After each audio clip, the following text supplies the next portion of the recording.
You live, bro. I'm in We the back. live, baby. I'm in the back. Man. How y'all doing, man? It's almost time. You feel me? Lost in the sauce lecture. You know, come to get elevated, man. Make sure I got the right audio on. Make sure I got the right mic on. Microphone is on. Yeah, man. Y'all can tap in, man. We here. You know, shout out to everybody that's tuned in. Education is elevation, man. Instead of sitting on the sideline hating, come over here and get some edification. You feel me? I might have just made that up, but don't worry about nothing though, you know? We trying to give y'all some flavor. I want to make you aware you don't even have to do an ACT or an SAT to get access to this old course right here. You feel me? The Consciously gonna make sure you get you a college level course right now. Shout out to Platinum Plat in Bryan, Texas, man. Shout out to everybody tuned in. I know that y'all can't hear the beat no more on TikTok. I'm finna get ready to go off live. Make sure y'all go tap in right now with me on YouTube. The Consciously on YouTube right now. Just giving people a few minutes to tap in to get here, and we gonna get it jumping. And then let's see.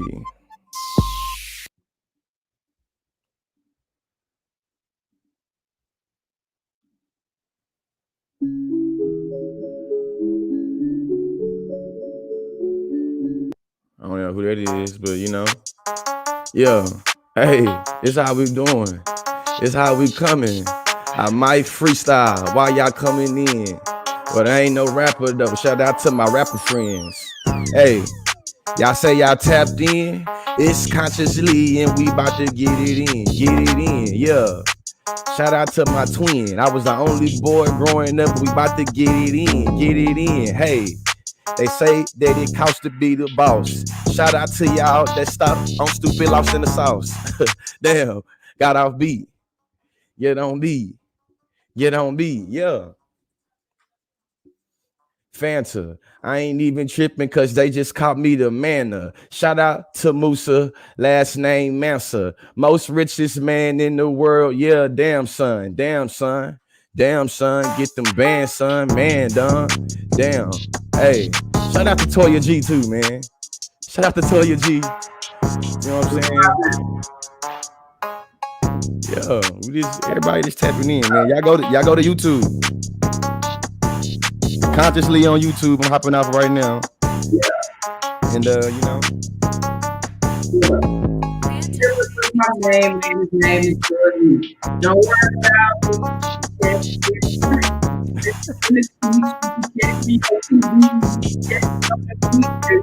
gotta be in the mix, but never lost in the sauce. Bigger things that call me Rip Raw. I'm in the building like some stairs, like some stairs. I don't do this. I just travel. You around, baby girl, it's travel. I'm just playing.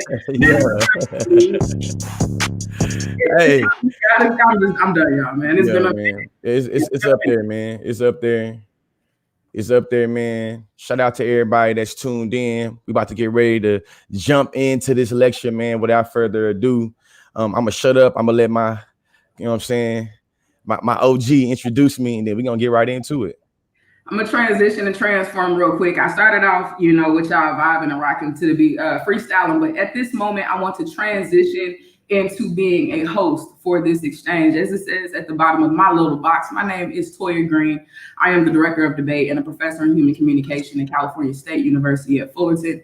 I'm also the proud owner of Higher Definition Leadership and Empowerment Coaching, and I am 1/3 of the phenomenal, fire, dynamic hosting trio of the podcast that y'all need to get hip to if you don't already know about it, the Chop Up.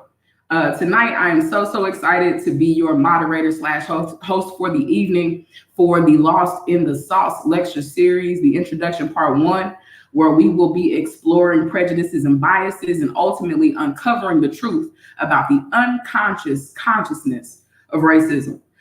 Tonight, our speaker is none other than George Lee, aka the Conscious Lee. A lot of you all know him from TikTok, from Instagram, from the Chop Up. And tonight he has taken upon this opportunity, or this awesome just kind of setup and layout, to really bring you all into a lot of the knowledge, a lot of the information that he has, and to help you explore with him and alongside him the dynamics of racism and anti-Blackness as they exist right now. Don't forget that this is just a part 1, so go ahead and make a schedule to join us again next Sunday for the part 2, which is on the 25th at 7 p.m. Eastern, 5 p.m. Pacific. Go ahead and just plug it in, because you don't want to miss out on the part 2.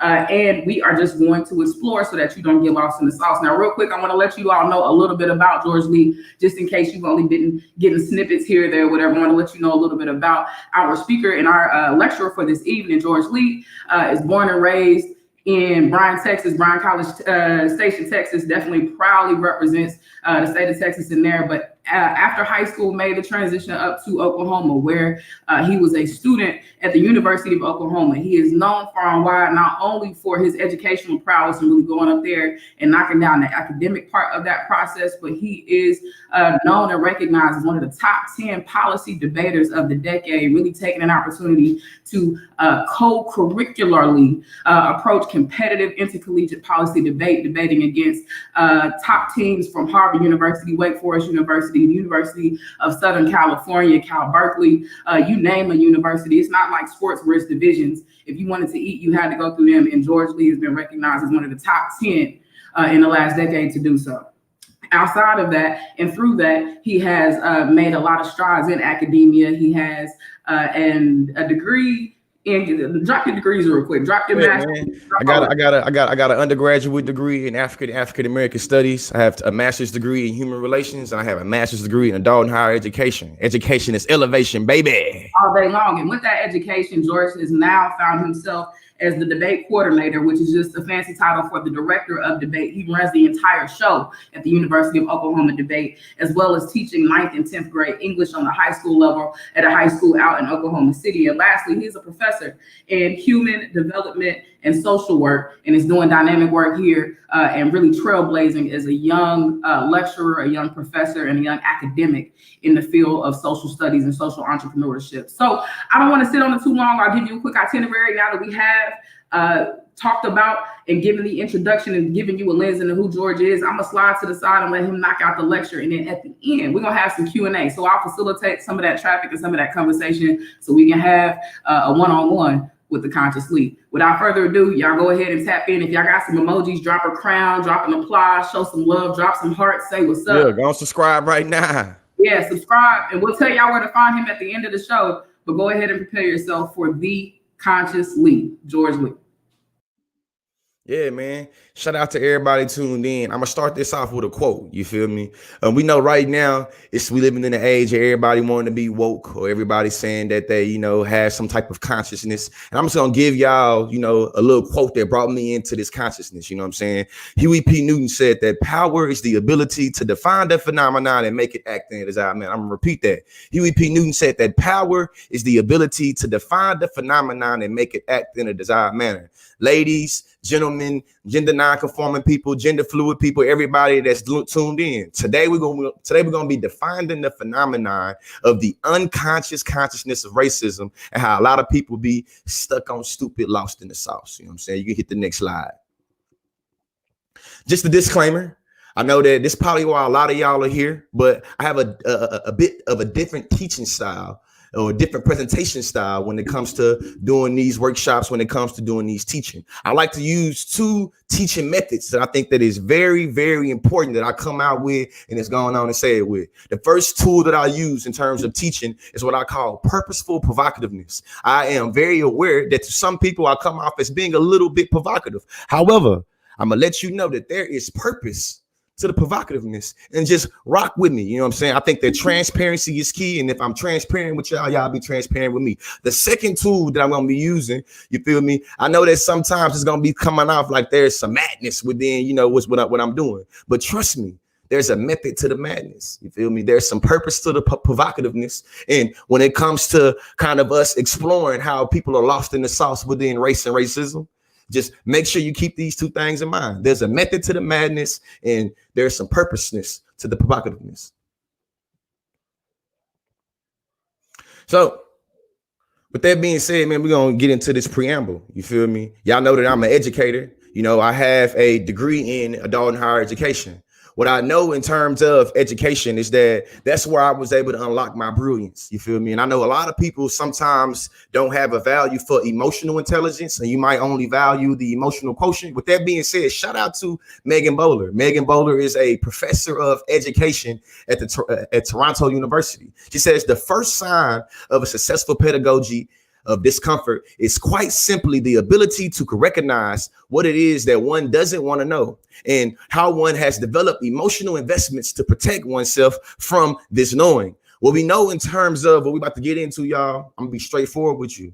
About to have an uncomfortable conversation. This conversation might bring you a little discomfort. You can go to the next slide.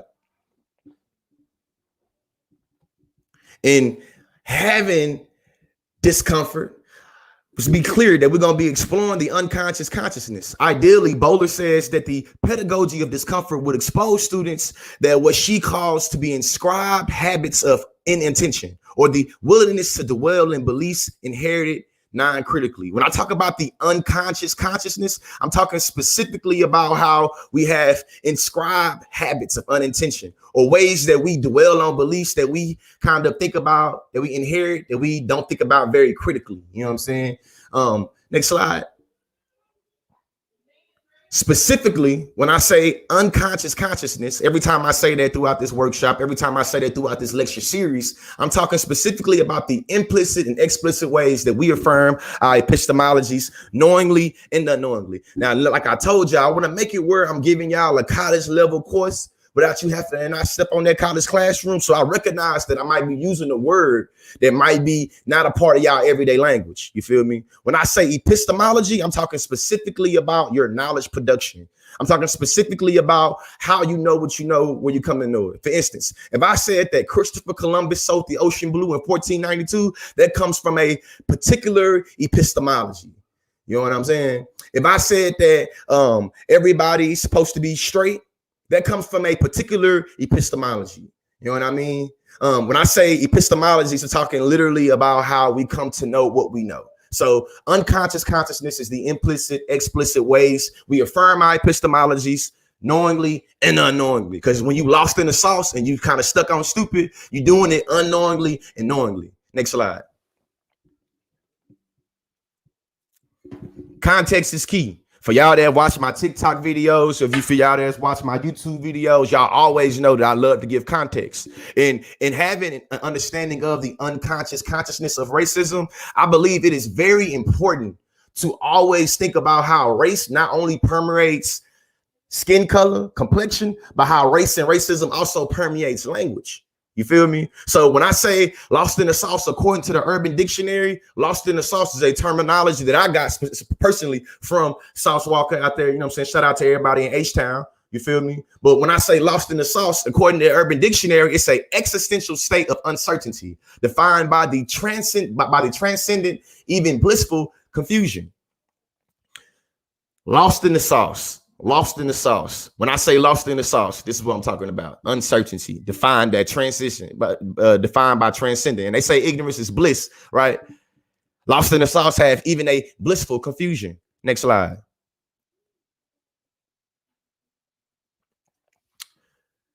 Today, specifically, the reason why I'm talking to y'all about Megan Bowler is I want you to embrace discomfort. When it comes to us trying to explore the confines of race and racism, implicit bias about racism, microaggressions about racism, I want y'all to embrace discomfort. Because what I know is that discomfort rather than confusion can be a good takeaway as long as there is clarity about the discomfort and what we are doing. What I'm asking you is to, once you start feeling yourself feeling a little angry or feeling a little argumentative or feeling a little defensive or you want to run away, I want you to kind of situate and settle with and think about what specifically is making you feel this discomfort and this anger. Because when we talk about being lost in the sauce, it's about the knowing and unknowing ways that we affirm things. Next slide. Today we got 4 goals. Four goals and objectives that we're going to be doing with this lost in the sauce, unconscious of racism. The first thing we're going to be doing is workshopping around the understanding of unconsciousness of the unconscious consciousness. The second thing we're going to be doing is defining key terms around the unconscious and consciousness of racism. Third thing we're going to be doing is exploring race-related situations specific to the education and social media context. I know a lot of times people go to workshops or go to lectures. A lot of things are done in the abstract. I want to make sure that I'm materializing exactly what's going down, how we talking about it in a specific context. And the last thing we're going to be doing is strategizing to improve the climate as it relates to issues of racism. What I don't want to do is get up here and poetically talk about all these problems and, be very descriptive and talking about these problems and don't give us a way to orient ourselves in terms of solutions, strategies, methods to deal with these problems and or improving the climate with these problems, get into. Next slide. So for y'all that don't know, when I'm not on TikTok or not on Instagram or not on social media doing my thing, I am doing diversity and inclusion workshops for, around the country and for the University of Oklahoma. And what I know from doing these workshops is it is best to have an experiential lecture workshop to make it where y'all are using and forefront y'all experiences with everything I'm saying, right? With that being said, I'm finna get ready to do an activity, and it requires everybody in the comment section to, get involved, right? In this chat, I want to tell y'all to identify known stereotypes associated with the following demographics. I'm gonna give y'all 3 demographics, and when I give you this demographic, I want you to post things in the comment section that the dominant group tells you about this particular demographic. Next slide. And just so we clear, because usually when I do this, I'm doing it with a bunch of my colleagues, people that have PhDs, master's degrees, undergrad degrees. And what I know about the so-called educated people, there's people that usually tend to be most worried about being judged. So I want to make sure that I always tell my colleagues this. I want to let y'all know this in the comment section, because I recognize when y'all give, this the stereotype to this dominant demographic, it's going to be attached to your name. Just to be clear, please be honest. This is not a reflection of your personal views. Think of all the dominant mainstream media stereotypes associated with this demographic. I want you to put in the comment section what you've learned about this demographic from music, from movies, from history, media, you name it, right? First demographic, Asian men. What do you know about Asian men? What does the world tell you about Asian men? What are the stereotypes that you hear about Asian men?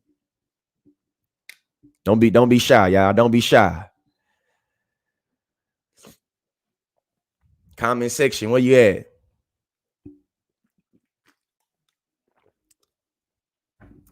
Asian men. Y'all shy?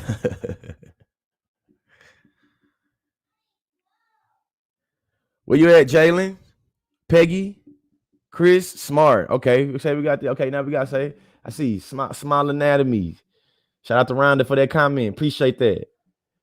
MK says smart. Lisa Renee says weak, rude to women. Asian men. Smart, good with math, rude. Okay. Misogynistic. Okay. You one more. Can't drive. The next stereotype demographic. Black women. What does the world tell you about black women? Hey, shout out to Marquise, man. Black women, man. What does media tell you about black women? What does society tell you about black women? What does music and movies tell you about black women? See, somebody said they have attitudes problems, they're angry, don't take any crap, hypersexual, loud and sassy. Shout out to you, Shelby. That they are more grown at a young age. Shout out to Jalen, man. That's some real insight right there, definitely. Angry and ratchet, hate a youngin'. Okay, let me give one more. Gold digger. Okay.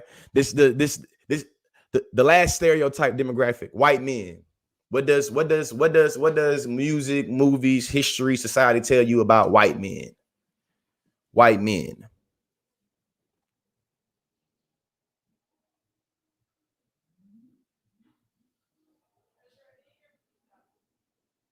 White men, what y'all got for me? can't dance, unseasoned, ignorant, controlling, powerful and sneaky, narcissistic. They steal everything. Always heroes. Okay, I see we getting critical. Hey, the youngest says power trip. Deja says ignorant. Okay, you can go to the next slide. Entitled.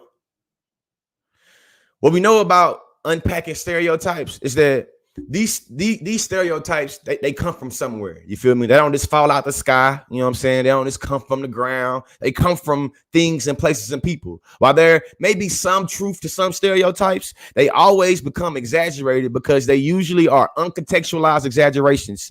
They replace no real knowledge on the person they know. I'll give an example in terms of how sometimes stereotypes come from a place of truth, but they come with no context. What we know is that for 400, 500 years, Black people were criminalized and or disciplined for having literacy or wanting to read. What we know is that there's a stereotype is that Black people cannot read.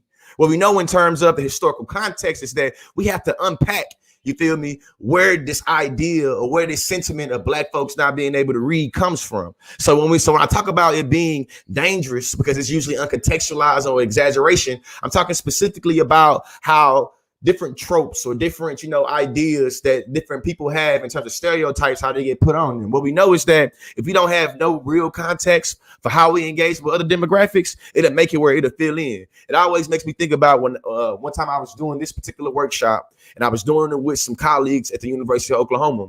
And I had someone that was at the university that was teaching that was from Yugoslavia. And the group they got put in with a stereotyping activity was specifically about Black women. And what she told me was that she was like, George, I don't know what to say because I don't know any Black women, you know what I'm saying, in my country, there's not many Black women. And I'm like, well, do you like, she said something like, I only know about Black women what I've seen from American movies or movies in the States. And what I was able to find is that though she never had a engagement with the Black woman, she still was able to see that she had all of these different beliefs and expectations for what Black women do and say, regardless that she had never came into contact with a Black woman. These stereotypes become the unconscious backdrop in the same sense that white people have an advantage that any other group, you know what I'm saying, that we see. What we've seen that from doing the stereotypes activity is that every group has stereotypes, right? But when I was in undergrad, it was this popular Meek Mill song. It was called "It's Levels." Meek Mill said, "It's levels to this shit," right? And when it comes to stereotypes and people stereotyping, that all stereotypes aren't created equal, and it's definitely levels to it, right? But I would recognize and acknowledge that all demographics, you know what I'm saying, face some type of stereotypes. You go to the next slide. This brings us to our first lecturette. You feel me? This is why I started getting into that purpose for provocativeness. You know what I'm saying? I want to before I get to this slide, white people, I want to just say this to you specifically. You know what I'm saying? I'm not trying to target you, white people. I'm not trying to make it like I'm coming for you, white people. But I do recognize that when the terminology white privilege gets used, a lot of white people tend to believe that this understanding of white privilege is making it where you feel like people believe you grew up with a silver spoon in your mouth. You know what I'm saying? Or believe you ain't never went through no trials and tribulations. You know what I'm saying? Or white privilege means you ain't never experienced poverty, right? White privilege does not mean that. You feel me? White privilege, I recognize as a person growing up in rural America in Bryan College Station, Texas. I grew up around a whole bunch of white people. You know what I'm saying? And the white folks that I grew up around, they tend to, you know what I'm saying, had some of the struggles, right? White privilege, though, it means that your life hasn't been hard because of your skin color. You feel me? White privilege means that you can acknowledge that there are other people that has different, experiences in life, and literal their trials and tribulations are because of their skin color. You know what I'm saying? I know that's going to be hard for a lot of my fellow conservatives to believe, a lot of my fellow Trumpsters to believe, but contrary to popular belief, regardless of us having the right to life, liberty, and pursuit of happiness, what we know is that there are particular individuals based off their skin color that are seen as being more likely to be arrested or more likely to be convicted or more likely to be pulled over or more likely to have some type of disciplinary actions be taken on them in the classroom. You feel me? To make sure we have a working definition, because what I want to make sure is that in this lecture, I want to give it to you straight, real, rap, raw. You feel me? And make it where I'm not just being abstract or vague.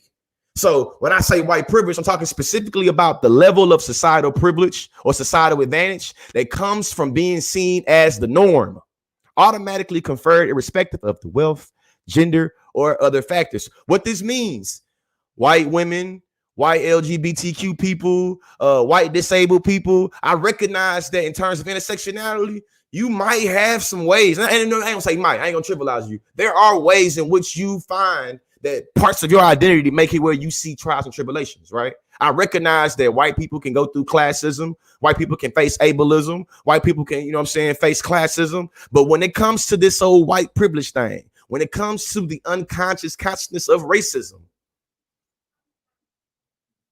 we got to recognize that having preference in systems or having preference in institutions affords one privilege, irrespective of wealth, gender, other factors. Next slide. Because you know, it's not just about throwing definitions out. It's also about giving you some type of material example, I believe, to be able to show. And this is what I see too. I see this is what I know, man. When it comes to doing this old tech stuff, you feel me? Sometimes you feel me, the tech might lag a little bit, you know what I mean? But in the year, hey, listen, in the age of coronavirus, though, your Wi-Fi can go down, you know what I'm saying? You can do a little lag. Listen, I teach online, you feel me? And what I know is that you have to be resilient regardless. You know what I'm saying? With that being said, white privilege in higher education. I gave you a definition. I gave you a little context of white privilege. And now I want to give you a material example of how we can identify white privilege. Consider this study from Georgetown about overrepresentation of whites in elite institutions. As a matter of fact, before I even read the rest of what's going on in this slide right here, I want y'all in the comment sections. I'm just curious. If I was to ask y'all a question, like let's say we was in person and I asked y'all to raise y'all hand. I ask you a question. Raise your hand if you think that public education sucks. Put in the comment section if you would raise your hand. I want to know in the comment section. If I was to ask you, raise your hand if you think public education sucks. Literally the system of public education, how it's structured, how people get opportunity, access from it sucks. I'm curious. What would y'all say in the comment section? Would you raise your hand? Would y'all be like, yeah, it sucks. No, it sucks. I'm curious. I want to make sure I set this one up so we really understand what the point is here. Because in my mind, if I ask y'all, does public education suck? Most of y'all would say it. Most of y'all would agree. Okay, everybody raising a hand. All right. So if I was to ask a second question, you know, black people, white people, native people, Mexican people, are they also represented in the public education? I feel like most of y'all will raise y'all hand again. Like, yeah. See, what we know about in terms of white privilege is that whites are overrepresented in the nation's 468 most selective, well-funded colleges. What we know in terms of y'all being able to agree and acknowledge that public education sucks is that we know in terms of who's been admitted into colleges, who's getting scholarship opportunities. You know, after Clarence Thomas made those comments about affirmative action and about how we don't need to be bringing in people of color into institutions where they're going to mess themselves up. See, he don't recognize it. You know what I'm saying? But what he did was perpetuate white privilege. Because, you know, although many minorities are unprepared for college, whites who are just as unprepared are still presented with more opportunities. What this means is in the state of Oklahoma, the public, like literally the public institution of Oklahoma. I mean, shout out to Oklahoma State University. But if y'all know anything about the state of Oklahoma, you know that University of Oklahoma run this shit, right?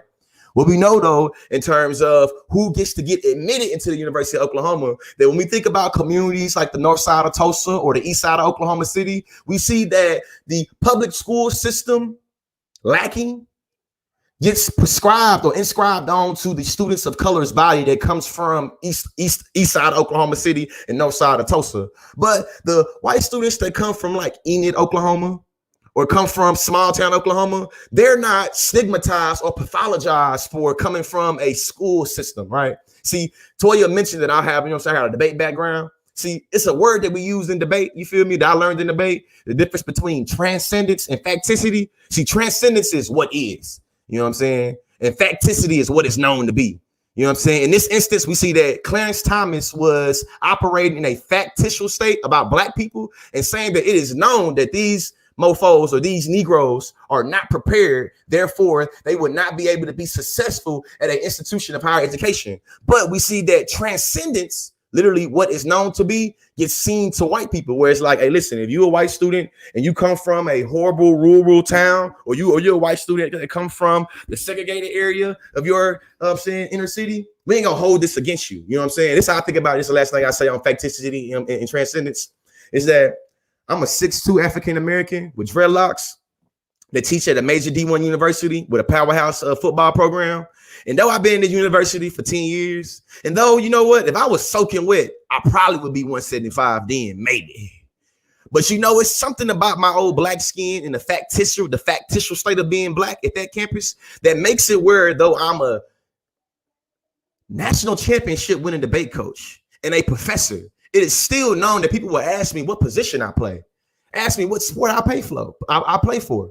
We see that in terms of the higher education space in place, that we still see that I'm still always held to my skin color. I don't randomly go to my random white colleagues or random white students and ask, hey, so are you here to be a cowboy? Or are you here to be a lawyer or a doctor? So we see how literal transcendence and facticity operate in terms of higher education. Next slide. But I want to give you another example, though, too. You know what I'm saying? I don't want to just contextualize white privilege in terms of education. I want to also give you how white privilege operates in terms of social media. You know what I'm saying? Ironically, we're here today on social media. You know what I'm saying? Shout out to Diversify the Narrative. This is where I get this little got this excerpt from right here.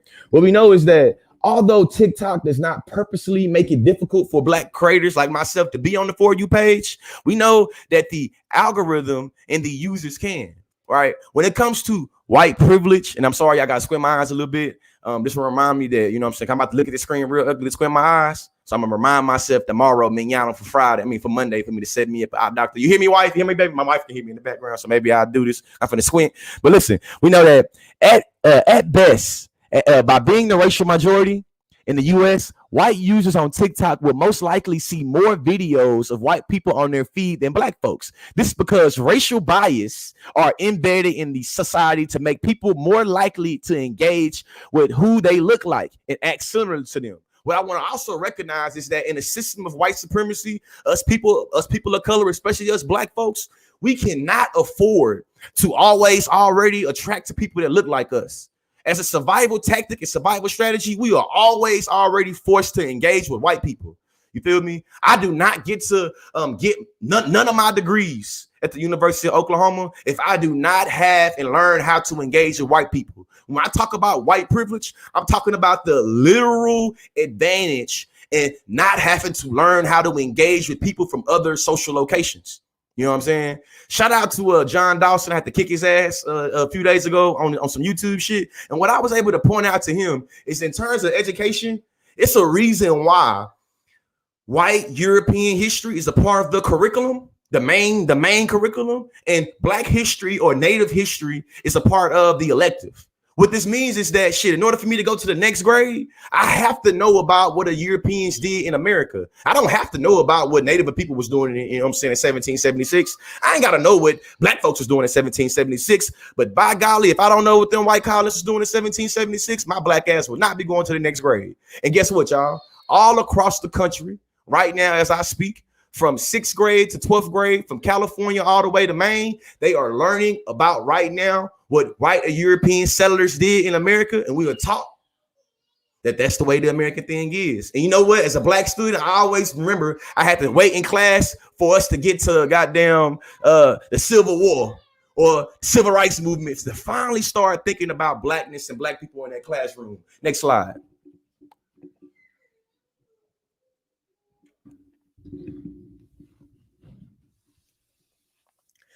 And you know what, man? Because I'm doing this live, Damo and Toya, I want to talk to y'all specifically for this one right here. I recognize consciously that if Fox News get a hold this old lecture right here of me talking about white privilege and me, you know what I'm saying, about to get into now white fragility, they would have a damn fit, right? They probably would love to, you know what I'm saying, plaster this on their little screen and say, look at what they're learning at the liberal hotbed universities. Our tax dollars are going, you know what I'm saying? Toya, you know I'm right, Toya. You know, Dan, you know I'm right, Toya. Toya threw a hand up. This is what we know. This is what we know in terms of white privilege. This is the reason why I'm about to get into white fragility. In contemporary context, when the understanding of white privilege shows up, it is usually followed by white privilege. And thinking about me talking about the discomfort of education.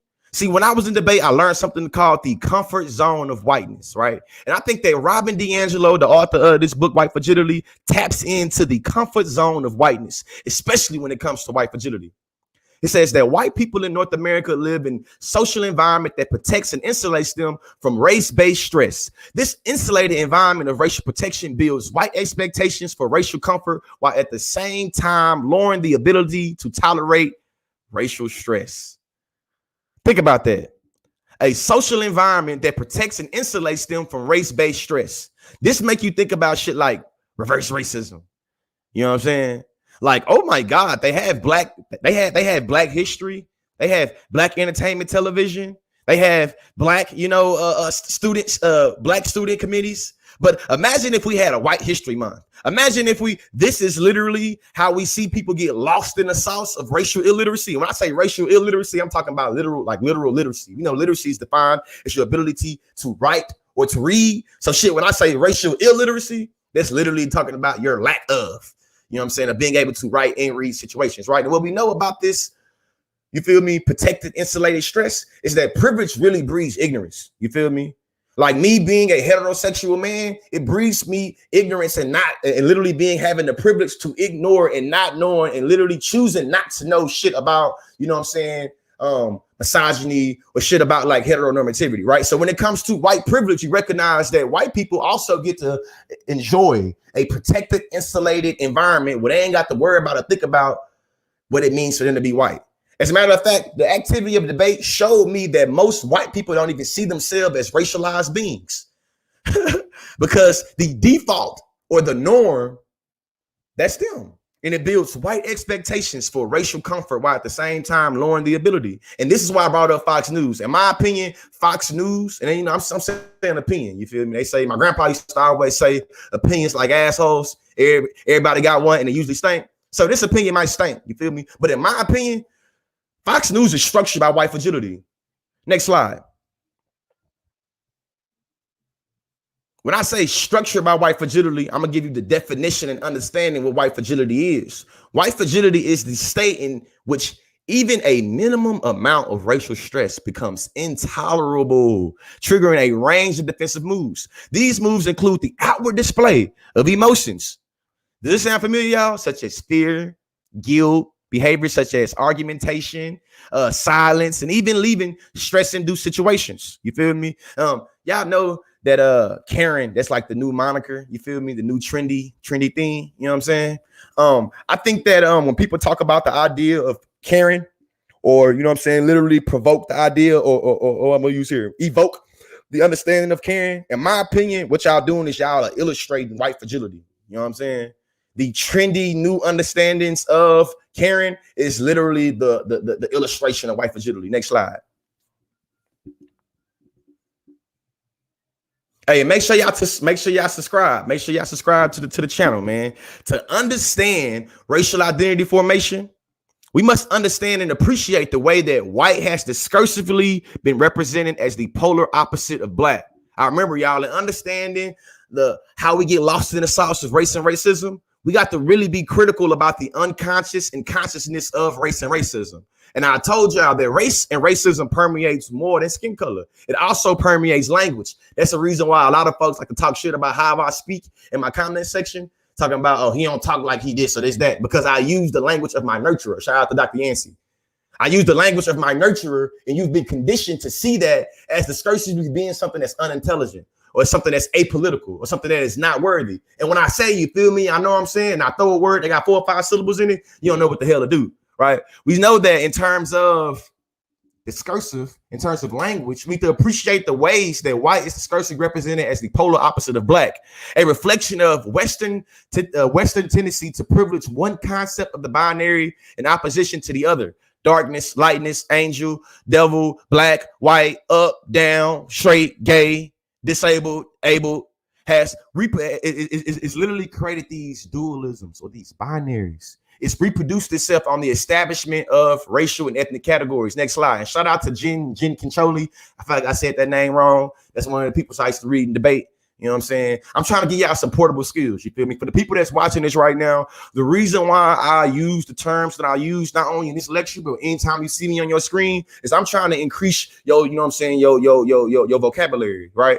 If Huey P. Newton says that power is the ability to define the phenomenon and make it act in a desired manner, in order for you to be able to define things, you have to have the language. You know what I'm saying? You have to have the rhetoric to be able to define. So when I'm talking about education is elevation, I hope that I'm giving you and lending you some language. Because I remember when I was a debater and I was fresh off the west side of Bryan, Texas, I remember me coming into consciousness with reading George Yancey and reading Frank Wilderson and reading Audre Lorde and reading, you know what I'm saying, Patricia Hill Collins, and thinking how liberated I was because I was getting language to be able to say what I mean and mean what I say. You feel me? Giving me words to be able to articulate myself. Right? So in me talking about these binary logic and getting into the white black binary, I'm hoping to give you language in terms of how to talk about this phenomenon in terms of race and racism, especially when you're trying to talk about how somebody lost in the sauce, right? Because we know that the Western world structures itself according to the Aristotelian binary logic of opposition. I told y'all I'm a debater and I work for debate. That's how I pay my bills. So of course I have to get a little philosophical with you, right? The binary system of meaning works contextually by always placing any two terms far from each other as possible. White is defined in opposition to black. Up is defined in opposition to down. Man is defined in opposition to woman. They get y'all lost in the sauce on these binaries and these duels. You go to the next slide. And that brings us very, very smoothly into this white black binary. You know what I'm saying? Let me give you a global analysis real fast, y'all. I'm going to give you a global analysis real fast, man. When I say a white black binary, shout out to all my followers that's not in America. This analysis also applies to you. This is how I like to put it, man. There's 7 continents in the world. You feel me? 7 of them. I would argue, and I'll be very damn confident in arguing, meaning that if anybody want to take me up on this debate, shit, let's have it. 7 continents in the world. Every continent is structured white over black, light over dark. The world is structured by this white black binary. The world is structured by anti-blackness. So when I say the white black binary, it takes me smoothly into the next slide, Damo, a conversation about, you know, the hierarchy, the social hierarchy of racism. You feel me? And this is where, you know, my people that's going to be tapping in with me, you know what I'm saying, in terms of buying the exclusive ticket for the Lost in the Sauce lecture series. We're going to get more into depth and get deeper in terms of racism as a social hierarchy, right? Of course, if we talk about the binary of racism, the white black binary, the white over black binary, of course, that's getting into the hierarchy of racism. We're going to get into the etymology of racism, literally discover the origins and how it was first popularized in terms of the word. Like, what does the word race and racism comes from? Historically, when was it first used? What was the context of which it was first used? And then we're going to get into the epistemology of racism and race, right? And that's the knowledge production, literally, how we understand in society, our role in it. And we're going to start to see how, you know, the paradigm of race was structured in a way that damn near makes it one way. You know what I'm saying? So I would be curious just to, you know what I'm saying? You know, I say purposeful provocativeness, right? For my white people that like to talk about how white people experience history, let me just ask you some rhetorical Socratic questions. You feel me? You know, that's also a teaching method, you know what I'm saying? A pedagogical method, you know what I'm saying? The Socratic method, right? It's asking questions.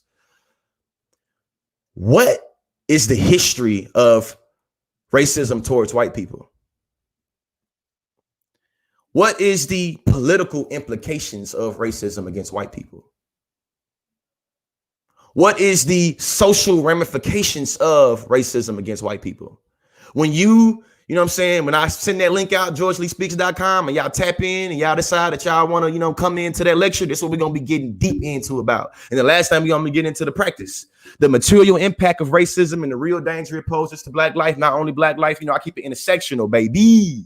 So I'm also going to give you a intersectional understanding to term talking about how white supremacy is able to feed into things like heteronormativity, and how white supremacy is able to feed into things like classism, and how white supremacy feeds into things and structures things like ableism and practice. Next slide. And y'all can be expecting me to be launching the actual Lost in the Sauce lecture series next month. The OG Audre Lorde, man. The OG Audre Lorde, you feel me? I owe a lot of my passion, a lot of my well-roundedness to the sisters of Black womanism and the sisters of Black feminism, and to my pro-Black, you know what I'm saying, conscious revolutionary people. Let's stop conflating white feminism with Black feminism.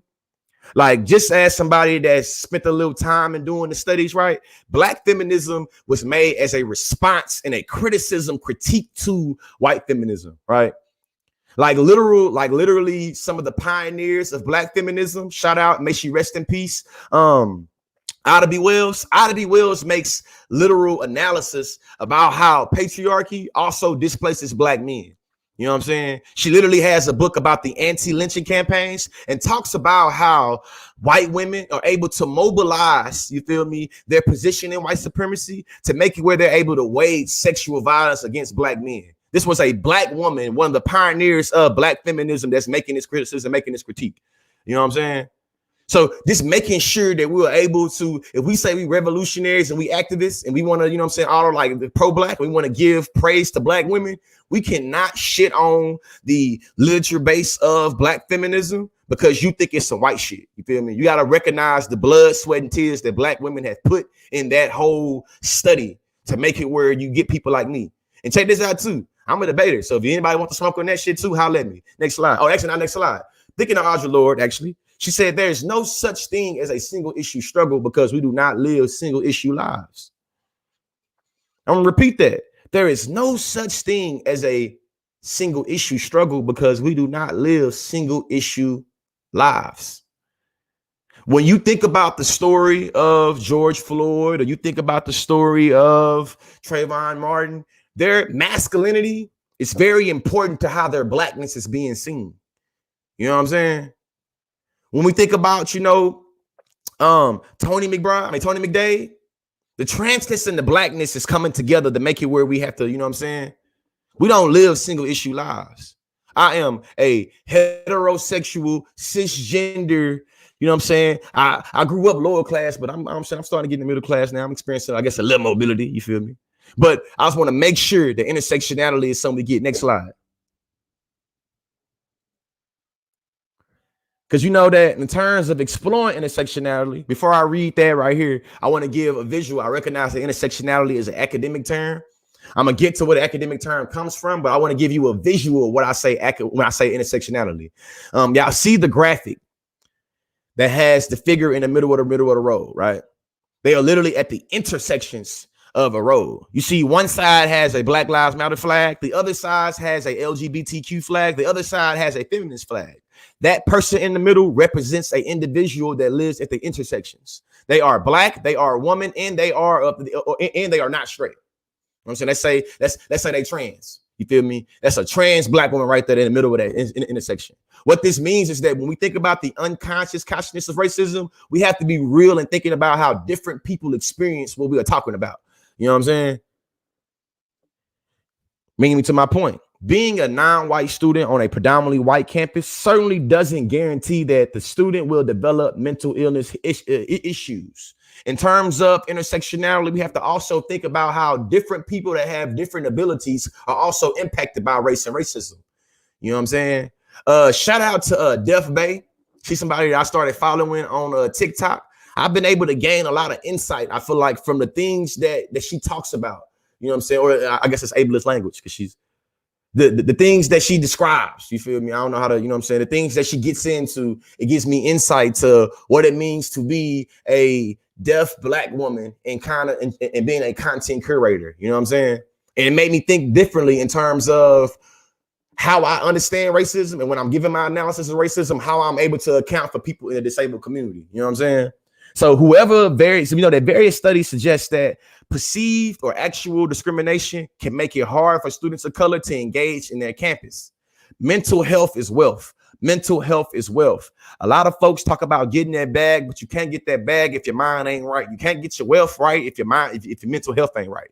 You know what I'm saying? So in terms of exploring intersectionality, the main thing I want y'all to take from this conversation of intersectionality, especially when it comes to race and racism, is to think consciously about how your mental health not only structures how you understand race and racism, but also how race and racism impacts your mental health. Next slide.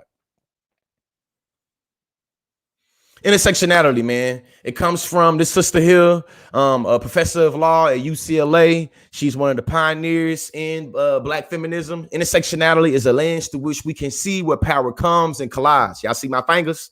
How they come in and collide? You see my fingers? You feel me?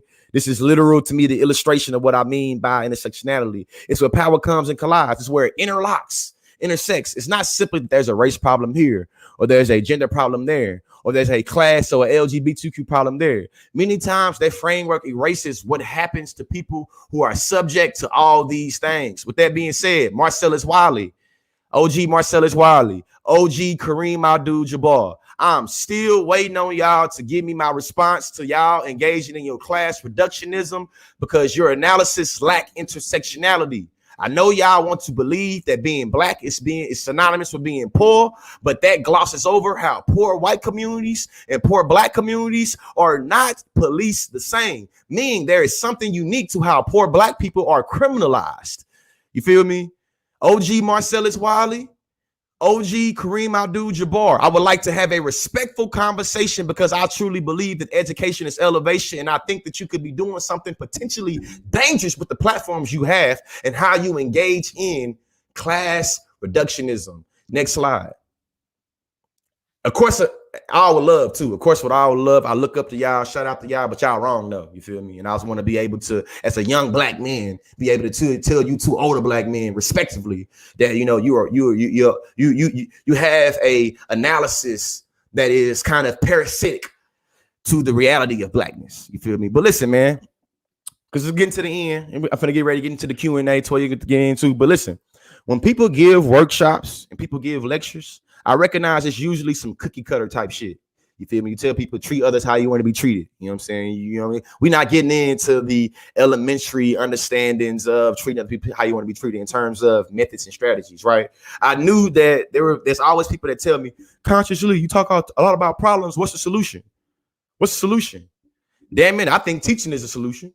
But specifically, we're going to get into methods that challenge racism in higher education when y'all come to this Lost in the Sauce lecture that's launching next month. You know what I'm saying? Now, I'm going to be straight firm with y'all. Seats will be limited. I want to be able to engage with y'all and make it where it's literally a classroom where y'all can, ask me questions when I'm talking. You feel me? Interject with comments. So seats going to be limited. You know what I'm saying? But tickets will be available for sale next month. You know what I'm saying? Next week we got it in, but next month, we're going to get specifically into strategies, policies, procedures that would improve the climate as it relates to racism, especially in higher education. But I did say something, you feel me? Because I know I know a lot of people in higher education. I had a lot of people in Pittsburgh and a lot of people, in Florida, and a lot of people in Missouri. And, in my state, they told me they won't be able to watch it live. They won't watch it afterwards. But listen, for y'all that's in higher education, put your money where your mouth is, man. It's real easy to say hashtag Black Lives Matter. It's real easy to say some shit about Black Lives Matter. But will you put us in a leadership position? You know what I'm saying? Will you put us in positions of power? Let's think about that. You know what I'm saying? Think about that. Next slide. But I will give you a specific strategy or method to deal with. I talked about how white privilege and racism and the unconscious consciousness of racism operates in terms of social media. So there are some methods that we can deal with racism or white privilege in terms of social media. We know that we can ensure that Black representation in TikTok leadership roles in terms of TikTok's parent company, ByteDance, currently has no black people or women in the leadership board. The black community has long been excluded from leadership and positions in top companies. We know that the world loves black culture but hates black people. You feel me? A lot of companies like TikTok, like YouTube, like Instagram, they'll use the trendy nature of black culture. But when it comes to the literal material uplifting of black people, we see that they have a little way to disidentify with that shit. You know what I'm saying? You know, down south, we say they want our rhythm, but they don't want our blues. TikTok, this is to you. YouTube, this is to you. The black community has long been excluded from leadership positions in the top communities. Currently, there are only 4 black CEOs of Fortune 500 companies. This highlights the growing need to diversify leadership positions in order for the black community to be more represented. And the second thing is to create a consistent and regular events on the app to promote black creators, because we know that being the majority, you know what I'm saying? We know that the creators of this old American democracy was worried about mobocracy and was worried about, you know what I'm saying, the tyranny of the majority. God damn it, TikTok and all these social media apps, you have to worry about the tyranny of the majority when it comes to how you curate your algorithms. Next slide. And I knew I was gonna go over a little bit, but it is what it is, man. In conclusion, y'all know my motto is education is elevation. Education is elevation. In understanding education is elevation, I don't want to come off as a gatekeeper of education or a gatekeeper of knowledge or intellect. The reason why I'm giving you my reference page is because, you know, research over me search. Don't just take my word for it. Don't just take my word for nothing. When I say something, fact check me. Truth. You know what we doing? What debate is to me? It's a competition of truth testing. Truth test me. Test my claims. You know what I'm saying? Shout out to Megan Bowler. Shout out to diversify your narrative. And, you know, education is elevation, research over me search. GeorgeLeeSpeaks.com if you're interested in any booking to make it where I can do this workshop facilitation at your place of business. I also have some virtual deals going right now. I know coronavirus, we can't travel or not, but listen, Zoom, make it where I can be in your space and place and where I'm at right now, man. GeorgeLeeSpeaks.com. Toya, we're going to get ready to get into the Q&A. The flow is yours.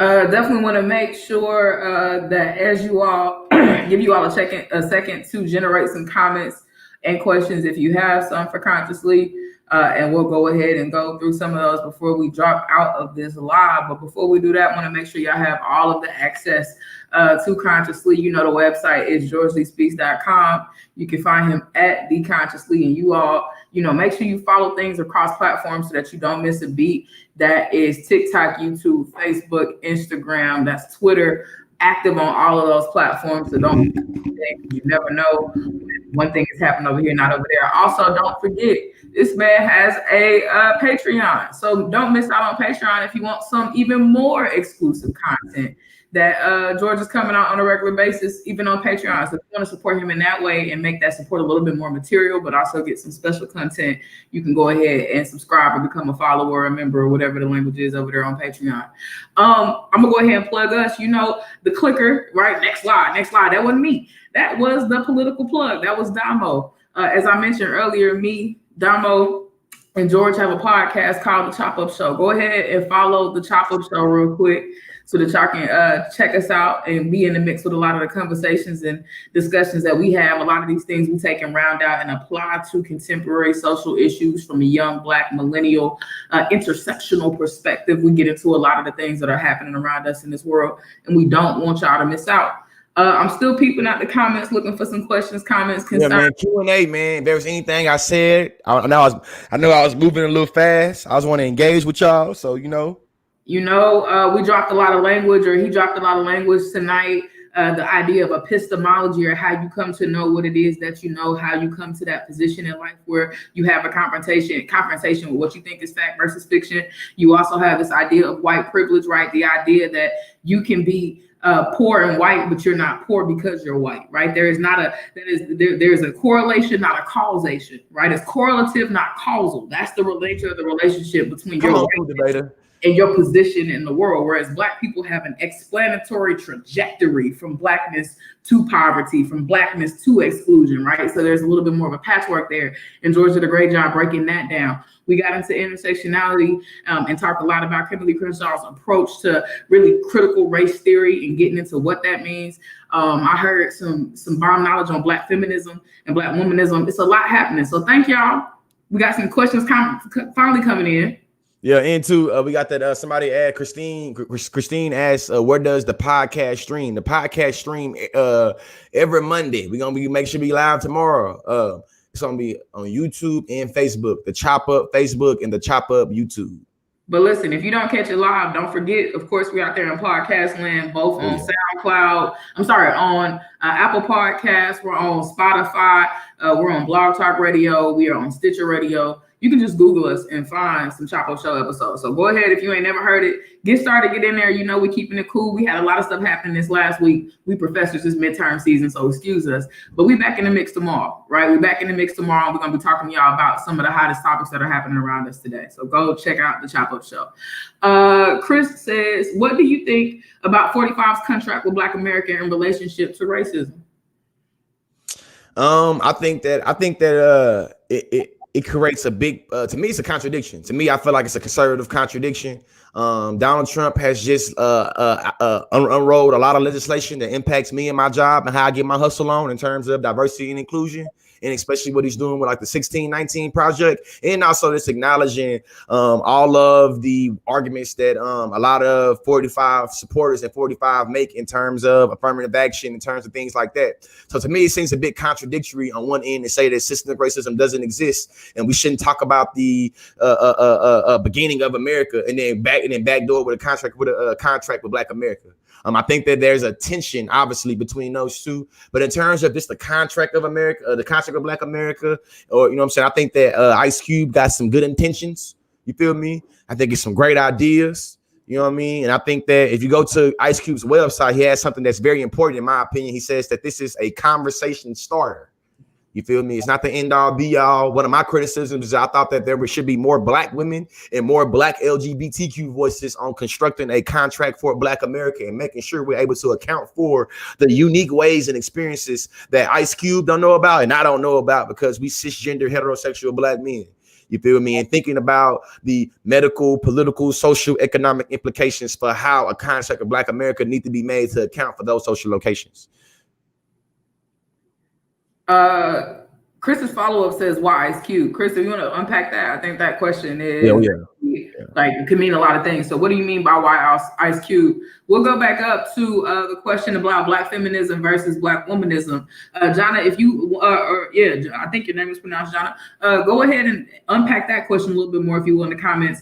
But George, if you will, run back what you said about Black feminism versus white feminism and what we should understand just on a fundamental basic about those two ideologies and approaches toward the question of feminism. White feminism, shout out to the white suffrage movement. You know what I'm saying? I think of Sojourner Truth and her, what I'm saying, words, ain't I a woman? And thinking about, you know what I'm saying, when the first white women were given a feminist analysis about how gender operates, it was one that was devoid of like how Black women are hypersexualized because they're Black, and one devoid of how Black women are positioned in the plantation because they are women. You know what I'm saying? So how I think about white feminism and Black feminism is literally how Black feminism comes out of Black women being put in the middle. You know what I'm saying? I think that after I get done answering this question, I think it's appropriate for Toya to also chime in because she's a Black woman. But how I think about it in terms of Black feminism is white feminism was telling Black women to only focus on being a woman. And I believe that, you know what I'm saying, in like the civil rights movement, or I guess it's technically Black feminism comes before then, but basically in the Black liberation movement, Black men were telling Black women to only focus on being Black. So in my opinion, Black feminism is a critique and a criticism to both white women and Black men in terms of how Black women are positioned and how the world was always trying to force Black women against themselves, i.e. Black women don't focus on being Black, only care about being woman. Or Black women don't focus on being a woman, only care about being Black. So that's what I mean. You know what I'm saying? That's how I see the difference between them two.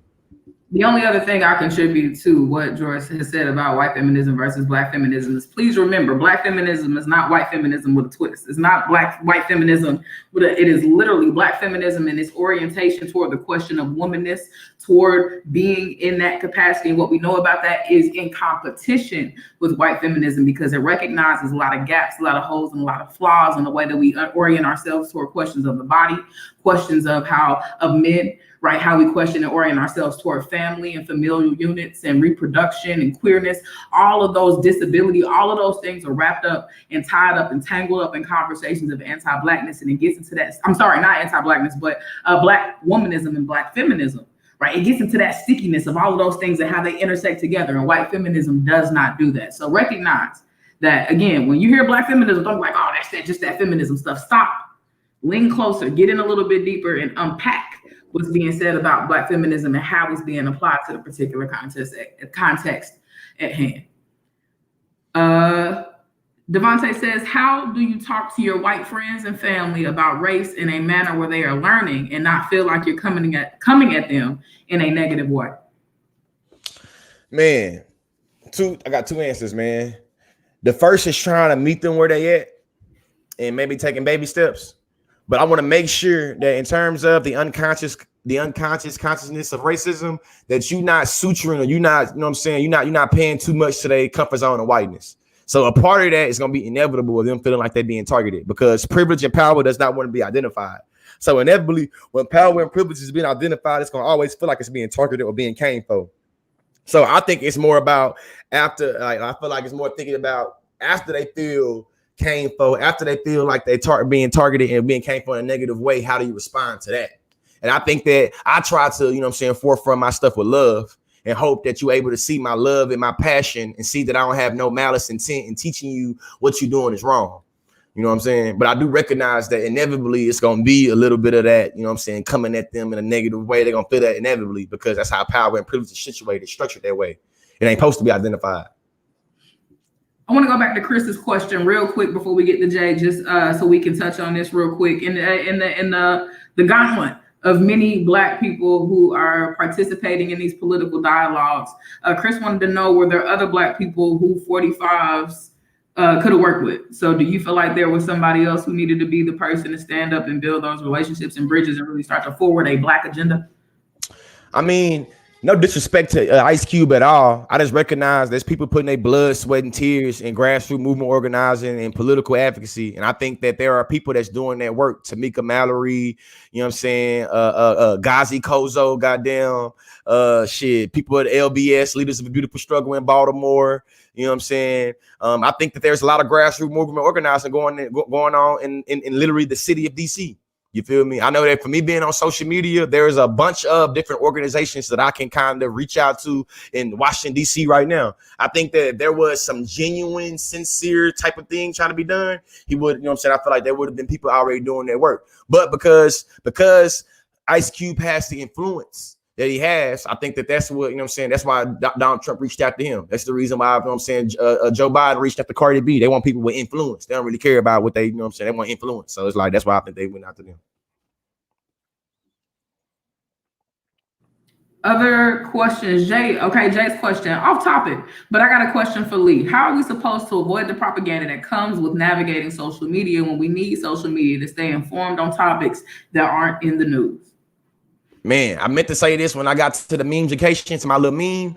Man, I'm one of the millennials that like memes. And with me liking memes, I feel like I derived this little thing called memefication. I think that there's a lot of education that comes from memes. And I feel like the reason I'm talking about memes is because I feel like that's like a real structured thing for social media. I think that we have to be conscious and mindful of how propaganda, you know what I'm saying, it's able to be disseminated so easily on social media. But I think that we have to pick up a portable skill and being able to do some research to decipher the real from the fake in terms of what's propaganda and what ain't propaganda. You know what I'm saying? And that's what I think, to me, I feel that's what we need to do. You know what I mean? That's what I think that you got to be mindful and conscious of, is that you should always fact check. Don't take it at face value. Don't never take nothing that consciously say at face value. Don't never take no meme at face value. Don't never take no, you know what I'm saying? I always go look it up. It's too good to be true. It probably is, but go look it up and see. Then we can do one more question. Other questions. Let me search, make sure. One more question. Do I have a favorite Black feminist voice? I think perfect last question. No, I mean, I gotta go with Audre Lorde, like off the rip. And it's a whole lot of Black women who I am in love with because of who they are, their essence and what they do and what the lives that they live, that they might not even know that they have ascribed to Black womanism or Black feminism, but they hit it right on the head. And so Audre Lorde got to be my favorite largely because she has a balance of talking about Black womanist, queerness, men. She talks about rest as being liberatory and revolutionary, and Lord knows we got to rest in this struggle, y'all. So it's just those small gems that she drops on us that I really think round out what I need to know about being a Black woman in this world. Second is Bell Hooks. I love About Love, right? The book where she really just kind of gets into and explores and breaks down the dynamics of the extension of what love means, of self, of people, of what we do, of who we are, and how to love better and stronger as we attempt to be a part of a revolution and be a part of a resistance. And I love her for that as well. So, those are some just contemporary examples of what that looks like. Lee, I want to go ahead and place the last question on you. Okay. This is your conversation. Now, I want you to drop your top three, right? Your top three, this is how we're going to start. Justin says, what's a good place to start reading to become more conscious? If you had to start getting your consciousness library together tonight, what are 3 books or text or websites, it don't matter, that you would send Justin to start this path to really developing that language and that rhetoric, the vocabulary, the knowledge, the epistemology of liberation? Man, I think that I would. I think I would start with Huey P. Newton, The Pride of the Panther. You know what I'm saying? In terms of writing, in terms of trying to get into that. That was the book that really set me up and made me think about myself and the world differently. The next book I would say is Killing Rage by Bell Hooks. You know what I'm saying? You got to make sure you're keeping it in section when that thing. And then the last one I would say, you know what I'm saying? It's a little funny. Is When Chicken Heads Come Home to Roost. And I can't think of who wrote this or whatever, but it's a Black feminist, you know what I'm saying? Like it's a Black feminist literature based it's a Black feminist book that really shook me at my core, that really made me really be on this intersection of feminist shit. When Chicken Heads Come Home to Roost. That's your list of 3. My big 3 right there. If we didn't get to your question tonight, don't even worry about it, because next week, 7 o'clock Central Standard Time, 5 o'clock Pacific Standard Time, we right back with part 2, where we get into more unconscious consciousness. We talk more about prejudices. We give you more language. But next week, though, we're getting in specifically into trans homo negativity. I'm trying to jump around and showing y'all that this lecture series is going to be a 5-part lecture series. You feel me? Going to be selling tickets to limited few so I can really engage with people. But it's going to be a 5-part lecture series. So I get into race, class, gender, ability, and sexuality. And next week, it's going to be trans homo negativity and how people is lost in the sauce of trans homo negativity. So maybe you got somebody that you feel like need to listen to this, share the link with them. Make sure y'all subscribe. But next week, if you know people that are just straight up bigots, they believe that, you know what I'm saying, the LGBT community trying to emasculate folks, and you know what I'm saying, that we got to watch out for the kids. Shit, next week going to be for them. So they're going to tap in with Consciously. Education is elevation, baby. That way. Listen, this has been the first of the Lost in the Sauce lecture series. You just heard the whole rundown from Lee, so don't miss out. We got big love for y'all. Thank y'all for being in the comments. Thank y'all for tapping in with us and watching the Chop Up Show. Follow up on that, because there are going to be more lectures. I got a couple things to say, down the road. I ain't trying to steal Lee's shine here. No, not at all. She got some things coming in store, though. I got some stuff for y'all too. And then the political plug, who's behind the screen pushing the buttons. He's got your political prowess, and what you need to know as we move even toward and beyond this election season. But part 2 is coming next week, so make sure y'all tap in. If y'all not following the Chop Up Show page, do that. The Consciously, do that. Subscribe. Make sure y'all subscribe to the Consciously, the YouTube page, and make sure y'all subscribe to the Chop Up YouTube page. Subscribe to both. Do me a favor. So all the people that support me, that, you know what I'm saying, that really, you know what I'm saying, like to show their support to me, go do me a favor and subscribe to both of these YouTube pages right now. Whether you watching this live right now or you watching it after the fact, subscribe and like right now. Call it. If y'all know anything about what I say and what I do, I want you to live your life in higher definition. This is about to be a beautiful and wonderful week, largely because you started it off with the chop up, you started it off with the consciously, and you started it off with an investment in changing some of what's going on in this world. So take that energy into your week. Big love to y'all. Be easy, stay breezy, never be lost in the sauce. Education is elevation. You've heard from Consciously, and we out. Yeah.